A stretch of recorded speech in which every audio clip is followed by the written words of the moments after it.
पुराने वक्तों में किसी गांव में एक आदमी रहता था जिसके 4 बेटे थे और उसने एक घोड़ा भी पाल रखा था।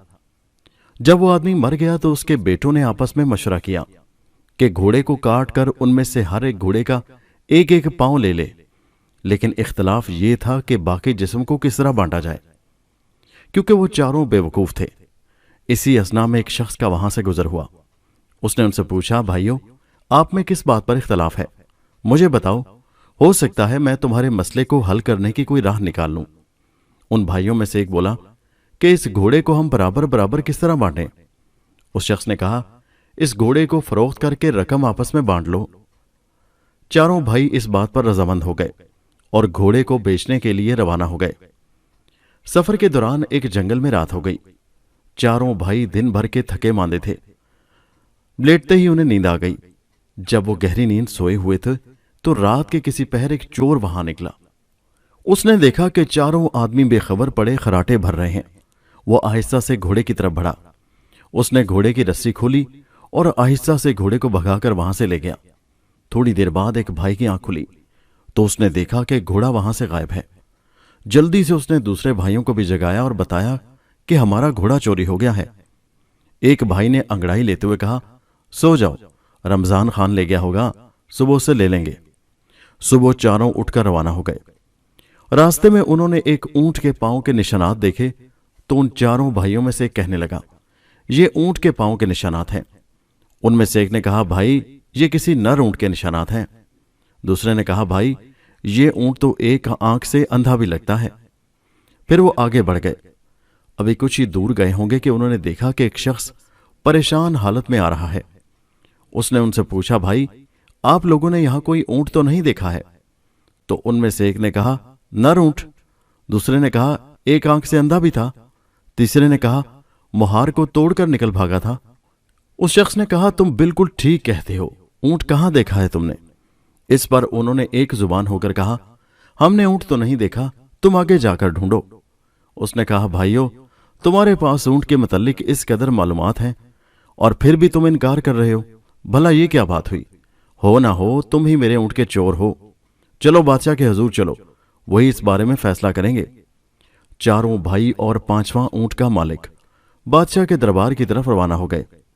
रास्ते में उन्हें एक इंसान के पांव के निशानात नजर आए। चारों भाइयों में से एक ने कहा, ये औरत के पांव के निशानात हैं। दूसरे ने कहा, ये घर से नाराज होकर निकली है। तीसरे ने कहा, भाई, ये तो औरत हामला भी लगती है, यानी इसे बच्चा होने वाला है। बातें करते हुए जब ये आगे बढ़े तो एक और शख्स से मुलाकात हुई। उसने पूछा, रास्ते में भाइयों तुम लोगों ने किसी औरत को तो नहीं देखा? एक भाई ने कहा, शायद नाराज होकर घर से निकली थी। उसने कहा, हाँ हाँ। दूसरे ने कहा, मेरे ख्याल में हामला भी थी। उसने कहा, हाँ, बिल्कुल दुरुस्त कह रहे हो। तीसरे ने कहा कि इशा के वक्त घर से भाग गई है। आदमी ने कहा, हाँ, बिल्कुल ठीक। फिर चारों ने यक जुबान होकर कहा, हमने तो उसे नहीं देखा, जाकर कहीं और तलाश करो। उसने कहा, तुम्हारी बात पर मैं कैसे यकीन करूं, जबकि पहले तुम लोगों ने उसके मुतालिक सब मालूमात बिल्कुल दुरुस्त पहुंचाई और अब कह रहे हो कि हमें उसके बारे में मालूम नहीं। वो औरत यकीनन तुम लोगों के पास है। उन्होंने कहा, अगर तुम्हें हम लोगों पर शक है और हमारी बात का तुम्हें एतबार नहीं तो हमारे साथ तुम भी बादशाह के पास चलो कि वो इसके बारे में कोई फैसला करें। चुनाचे वो शख्स उनके साथ चल पड़ा। चलते चलते वो एक शहर में पहुंच गए। एक गली में उन्होंने एक शख्स से पूछा, भाई, रमजान खान का घर कहाँ है? उसी वक्त एक घर से एक शख्स निकला और उसने कहा, रमजान खान मैं हूं, कहो क्या बात है? उन्होंने कहा, कल रात तुम हमारा घोड़ा ले गए थे, वो हमें वापस कर दो। उसने कहा, तुम लोग पागल हो, अहमक हो, भला मैं कैसे तुम्हारा घोड़ा ले गया? उन्होंने कहा कि अगर तुम्हें इनकार है तो चलो बादशाह के पास, वही फैसला करेंगे। अब ये सब बादशाह के दरबार में पहुंच गए। बादशाह ने पूछा, तुम लोग क्यों आए हो, क्या बात है? उन्होंने कहा कि हम इंसाफ के लिए आपके पास आए हैं। फिर उन्होंने बादशाह को सारी बातें बारी बारी बताईं। ऊंट के मालिक ने कहा, जनाब, इन लोगों ने पहले मेरे गुमशुदा ऊंट के मुतालिक सब मालूमातें दुरुस्त पहुंचाई और फिर कहते हैं कि हमने उसे नहीं देखा। मेरे ऊंट को चुराने वाले यकीनन यही लोग हैं, मुझे इंसाफ चाहिए। दूसरे ने कहा, मेरी बीवी रात को घर से निकली है, इन लोगों ने उसके मुतालिक बिल्कुल सही मालूमात दी और साथ ही कहते हैं कि हमने उसे देखा तक नहीं। मेरी बीवी को अगवा करने वाले यही चारों हैं और कोई नहीं। बादशाह ने उन चारों से पूछा, तुम क्या कहना चाहते हो? उन्होंने जवाब दिया, हुजूर, हमारी बात पहले ध्यान से सुन लें। रात को रमजान खान ने हमारा घोड़ा चुरा लिया। रमजान खान ने कहा, अलीजा, मुझे इसके मुतालिक बिल्कुल मालूमात नहीं, मुझे ये लोग नाहक पकड़ कर लाए हैं। बादशाह ने उनसे पूछा, जिस वक्त रमजान खान घोड़ा चोरी करके ले जा रहा था, तुम में से किसने इसको देखा? उन्होंने कहा, हुजूर, हम में से किसी ने इसको नहीं देखा। फिर बादशाह ने कहा, जब तुमने इसको देखा तक नहीं तो इसको क्यों कर मुर्दे इल्जाम ठहरा रहे हो? और ये दूसरे जो तुमको अपने मुकदमों में मुलजिम ठहरा रहे हैं, इसकी सफाई में भी तुम कुछ कहना चाहते हो? उन चारों बेवकूफ भाइयों ने कहा, हुजूर, ये लोग हम पर तोहमत लगा रहे हैं, हम मुजरिम नहीं हैं। दरअसल हम इल्म गैब जानते हैं, हमें सब कुछ इस इल्म के जरिए मालूम होता है। बादशाह ने कहा, मैं तुम्हारा इम्तिहान लेना चाहता हूं, आया वाकई तुम लोग इल्म गैब जानते हो या नहीं? उसके लिए मैं किसी एक चीज के अंदर एक दूसरी चीज छुपा कर रखूंगा। अगर तुम लोगों ने ठीक ठीक बता दिया तो मैं समझूंगा कि वाकई तुम इल्म गैब जानते हो और बेकसूर हो। फिर बादशाह ने एक अनार मंगवाया और उसको एक संदूक में बंद करके उनसे पूछा, बताओ कि संदूक के अंदर क्या चीज है? वो एक दूसरे का मुंह तकने लगे। सबसे बड़े भाई ने कहा, कोई गोल गोल सी चीज है। दूसरे भाई ने कहा, इसके सर पर कोई गेंदनुमा चीज है। तीसरे ने कहा, इसके बीच में दाने दाने हैं। चौथे ने कहा, कह क्यों नहीं देते कि संदूक में अनार है? अब बादशाह को यकीन हो गया कि वो सच कहते हैं और गैब का इल्म जानते हैं। चुनाचे उसने रमजान खान से कहा कि इनका घोड़ा वापस कर दो या उसकी कीमत अदा कर दो, और दूसरों से कहा कि तुम जाकर अपना ऊंट और बीवी तलाश करो, क्योंकि ये लोग वाकई इल्म गैब जानते हैं। रमजान खान से घोड़े की कीमत वसूल करके उन्होंने इस रकम से भेड़ बकरियां खरीदी और अपने गांव की तरफ रवाना हुए। दोपहर के वक्त वो एक जंगल में पहुंचे। वहां दरख्तों के साए थे और ठंडी ठंडी हवा थी। ये लोग थक कर चूर चूर हो गए थे, इसलिए वहीं बेखबर पड़कर सो गए। थोड़ी देर बाद जब एक भाई की आंख खुली तो देखा कि एक लेला यानी कि एक छोटा भेड़ एक छोटे से दरख्त पर चढ़ा हुआ है और भेड़ें जुगाली कर रही हैं। उसने अपने भाइयों से कहा कि चुपके से उठना। उन्होंने पूछा, क्यों भाई? उसने कहा कि बकरियां डंडे तोड़ रही हैं और भेड़ें हमें मारने के लिए आपस में सलाह मशवरा कर रही हैं। चारों भाई वहां से भाग निकले और भेड़ बकरियों को उन्होंने वहीं छोड़ दिया। एक लेला उनके पीछे पीछे भागने लगा तो एक ने पत्थर उठाकर उस लेले पर दे मारा और कहने लगा, भाइयों, एक को तो मैंने मार दिया है, अब जितनी जल्दी हो सके यहां से भाग निकलो। जब ये बहुत देर तक भागते रहे तो थक गए और उनका सांस फूलने लगा। इतने में एक घुड़सवार का वहां से गुजर हुआ। उसने उनसे पूछा, अरे भाई, क्या हुआ, क्यों भाग रहे हो? उन्होंने एक जुबान होकर कहा, हमारी बकरियां डंडे तोड़ रही थी और भेड़ें आपस में हमें मारने के लिए सलाह मशवरा कर रही थी। अब जरा देखो तो हम सब पूरे हैं या नहीं। ये कहकर चौथे भाई ने गिनना शुरू किया तो अपने आप को गिनना भूल गया और कहने लगा, हम तो 3 हुए, हमारा चौथा भाई गुम हो गया है। दूसरे ने कहा, ठहरो मैं गिनता हूं। फिर उसने गिनना शुरू किया, ये 1, ये 2, ये 3, और हम में से वाकई चौथा गायब है। और इसी तरह बारी बारी चारों ने गिनती की और हर एक ने अपने आप को नहीं गिना और ये समझते रहे कि चौथा भाई कहीं गुम हो गया है। घुड़सवार ने कहा, अगर मैं तुम लोगों की गिनती पूरी कर दूं तो? उन्होंने कहा, फिर हम सब आपके गुलाम बन जाएंगे, जहां आप हमें ले जाएंगे हम आपके साथ जाएंगे। घुड़सवार ने पहले एक भाई के हाथ को पकड़ा और उसको एक तरफ करके कहने लगा, ये 1, फिर दूसरे का हाथ पकड़ा और कहा, ये 2। वो इसी तरह गिनता गया और 4 की गिनती पूरी की।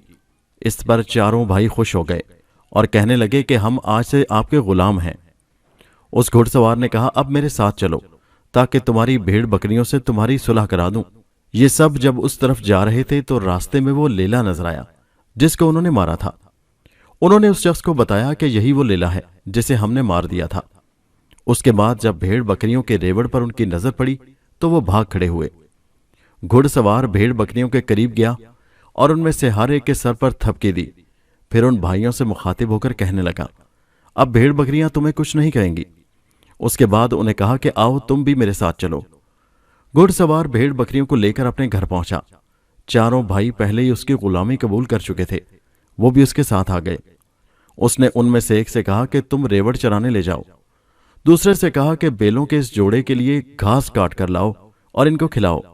तीसरे से कहने लगा कि तुम मेरी मां का ख्याल रखो, یہ بیمار ہے، تم خیال رکھنا کہ کہیں مکھیاں اس پر نہ بیٹھ جائیں، اور جب میری ماں کو کسی چیز کی ضرورت پڑے تو اسے دے دینا۔ چوتھے سے کہا کہ تم گندم کی فصل کی کٹائی کر کے ایک جگہ سلیقے سے رکھنا۔ مختلف کام ان چاروں کے سپرد کر کے وہ خود اپنے کاروبار میں مصروف ہو گیا۔ جس بھائی کے ذمے مکھی اڑانے کا کام تھا وہ ڈنڈا لے کر بیٹھ گیا۔ جب گھڑ سوار کی ماں پر کوئی مکھی بیٹھی تو وہ اسے ڈنڈے سے مارتا، وہ بیچاری چیختی چلاتی۔ 3-4 ڈنڈے لگنے کے بعد وہ ادموئی ہو گئی اور پھر دم توڑ گئی۔ جب وہ بالکل ساکت ہو گئی تو اس نے سوچا کہ اب وہ آرام کر رہی ہے، اب اس پر چادر ڈال دی اور خود ایک طرف ہو کر بیٹھ گیا۔ جس بھائی کے ذمہ بیلوں کو چارہ کھلانا تھا اس نے اپنے دل میں سوچا مجھ سے اس قدر کام نہیں ہو سکتا، لہٰذا اس نے فوراً دونوں بیلوں کو ذبح کر کے ان کے منہ بھوسے میں گاڑ دیے کہ اب خود کھاتے رہیں۔ گندم کی فصل پر جس بھائی کی ڈیوٹی تھی اس نے سوچا کہ یہ تو بڑا اور محنت طلب کام ہے، کیوں نہ ان دانوں کو بھون دیا جائے۔ یہ سوچ کر اس نے پوری گندم کی فصل کو آگ لگا دی۔ اب چوتھے بھائی کا واقعہ سنیں جو بھیڑوں کو لے گیا تھا۔ وہ بھیڑیں چرا رہا تھا کہ اچانک 1-2 بھیڑیے ادھر آ نکلے اور بھیڑوں کو کھانے لگے۔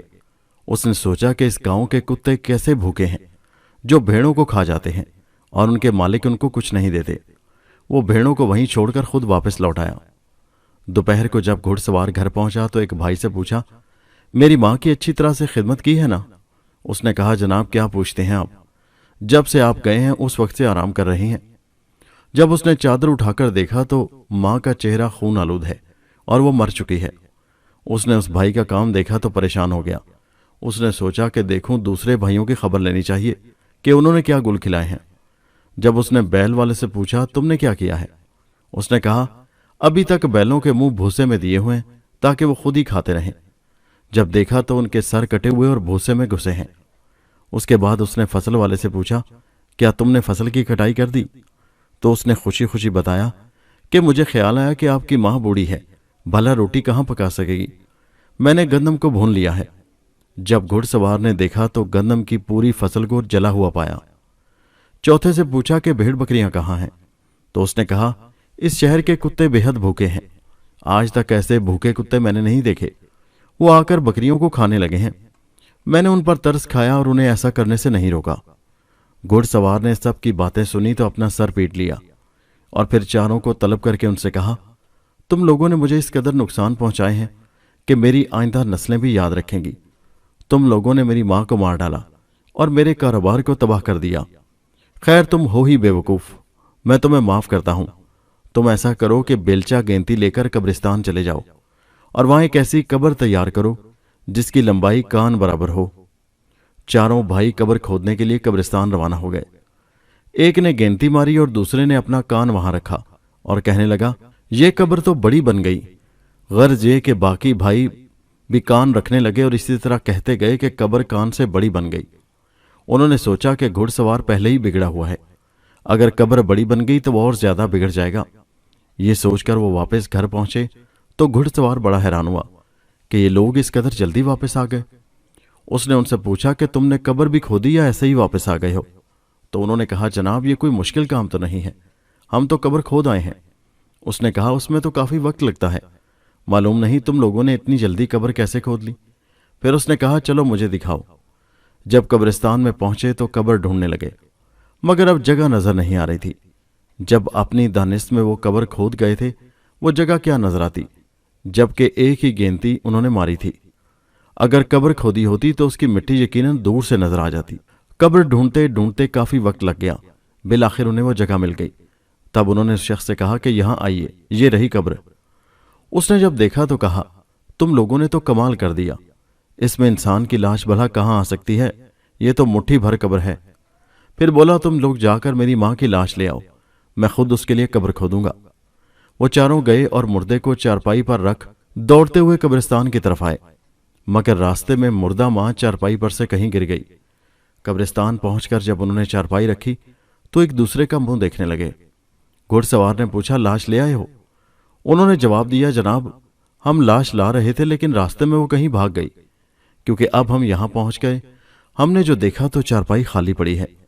اس نے کہا کہ یہ کیسے ممکن ہے کہ مردہ بھاگ جائے؟ پھر غصے میں بولا، جاؤ اور میری ماں کو جس طرح ممکن ہو سکے لے کر آؤ، ورنہ اس کی جگہ تمہیں یہاں زندہ گاڑ دوں گا۔ وہ مردہ لینے جا رہے تھے کہ راستے میں ایک بڑھیا نظر آئی جو لکڑیاں اکٹھی کر رہی تھی۔ انہوں نے اس سے کہا کہ تم یہاں لکڑیاں اکٹھی کر رہی ہو، ادھر تمہارا بیٹا ہمیں زمین میں زندہ گاڑنے کی دھمکیاں دے رہا ہے، چلو ہمارے ساتھ۔ چاروں نے اس بڑھیا کو زبردستی پکڑ کر چارپائی پر لٹا دیا اور قبرستان کی طرف روانہ ہو گئے۔ وہ بوڑھی عورت بیچاری چیختی چلاتی رہی مگر انہوں نے اس کی ایک نہ سنی۔ جب قبرستان پہنچے تو گھڑ سوار سے کہنے لگے، یہ لو اپنی ماں، اب اس کو سنبھالو، ہم تو مفت میں بدنام ہو رہے ہیں، یہ تو ابھی بھی نہیں آ رہی تھی، ہم اسے زبردستی پکڑ کر لائے ہیں۔ گھڑ سوار نے جب بڑھیا کو دیکھا تو اس سے معافی مانگی اور یہ کہہ کر اسے گھر جانے کی اجازت دے دی کہ ان لوگوں نے میری مردہ ماں کو کہیں گرا دیا ہے اور اس کی جگہ تمہیں اٹھا کر لے آئے ہیں۔ اس کے بعد وہ خود اپنی ماں کی تلاش میں نکلا اور اس کی لاش کو کہیں سے ڈھونڈ کر لایا۔ وہ شخص اب ان چار بے وقوفوں سے بہت تنگ آ چکا تھا، اس لیے اس نے دھکے مار مار کر چاروں کو اس گھر سے نکال دیا اور خود سکھ کا سانس لیا۔